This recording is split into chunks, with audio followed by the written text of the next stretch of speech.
Welcome back to the deep dive. Today, we're heading way, way back, like 40,000 years back. That far back. Yeah, we're talking about light before candles.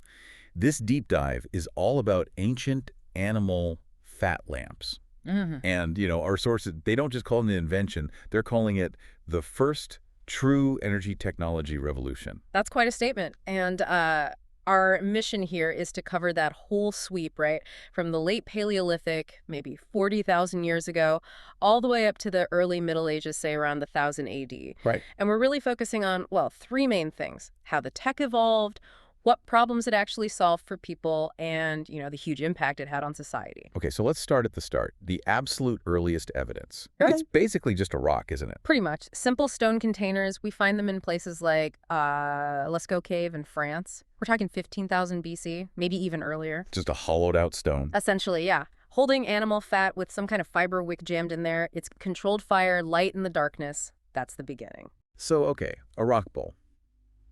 How do you get from that to something more sophisticated over, well, tens of thousands of years? Well, the first big steps were all about the material and getting things stable. People figured out pretty quickly that pottery was, easier to shape and more reliable than just carving stone. That led to the basic saucer lamp design. Just a simple pottery dish, really. Still sounds pretty simple. It was. But then came the really key innovation, especially around the Mediterranean, ancient Greece, Rome. They added a little pinched part to the rim. Like a little lip. Exactly, what we call a spout. Seems tiny, right? Oh. But that solved the biggest problem: wick stability. So the wick wouldn't just flop around in the fat. Precisely. It held the wick steady.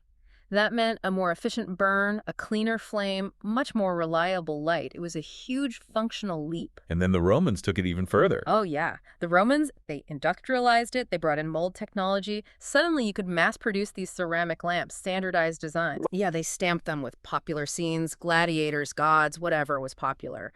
Lighting wasn't just functional anymore. It was becoming a consumer good, traded all over the empire. But that wasn't the only path, right? Different places, different needs. Absolutely. Look north to the Arctic. Totally different environment, different resources. People like the Inuit developed the quollic. The quollic? Yeah, often carved from soapstone. And crucially, they didn't use land animal fat like tallow. They used marine animal oils: seal, whale oil. Why the difference? Well, think about the cold. Seal oil, whale oil, they stay liquid, or at least softer at lower temperatures. Tallow gets hard as rock. Plus, those marine oils generally burn cleaner and brighter. Better fuel for that environment. It's a perfect example of adapting tech to local resources. Okay, so we've gone from a rock bowl to mass-produced spouted lamps to specialized Arctic lamps. The tech evolved. But what was the real impact? You said it solved core problems. The biggest one. It wasn't just about seeing in the dark. It was about time. Reliable light fundamentally extended the effective activity time for humans. So you weren't just tied to the sun anymore. Exactly. Suddenly, complex tasks weren't limited to daylight hours.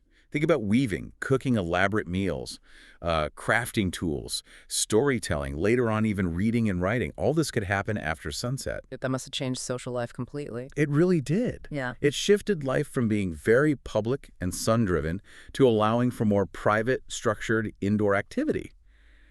And think architecture. How so? Well, if you have reliable light, you're not totally dependent on windows or central hearths anymore. You can design deeper houses, use basements, create more complex interior spaces that natural light just couldn't reach. And the economy around it, making the lamps the fuel. Huge impact. It spurred specialization. You had people who focused on refining oils, people who were expert lamp makers, traders moving lamps and high-quality fuels around, marine oils from the north, or purified butterfat, ghee. In places like India, these became really important trade goods. And you mentioned earlier, this wasn't just practical, right? There was a deeper meaning. Definitely. That controlled flame, that light in the darkness, it took on huge religious significance. The idea of the eternal light shows up everywhere. Ancient Egypt, later in Christianity, Buddhism, often using the purest fuels for sacred lamps. So it's this massive shift, isn't it? Light goes from being just fire, a natural thing you manage, to something you manufacture, control, and build whole systems around. That's the core of it. New social structures, new economic activities, all built on this ability to reliably conquer the night. It really underpinned civilization for millennia. It really shows how these huge leaps forward often start with well, tiny steps. Absolutely.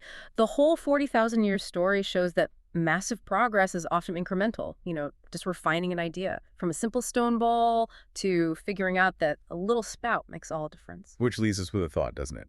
These ancient cultures were incredibly tuned in to their local resources. Land fats here, sea fats there, optimizing for what they had. Resource conscious, Yeah. definitely. So how can that kind of localized adaptive thinking inform how we approach sustainable lighting today?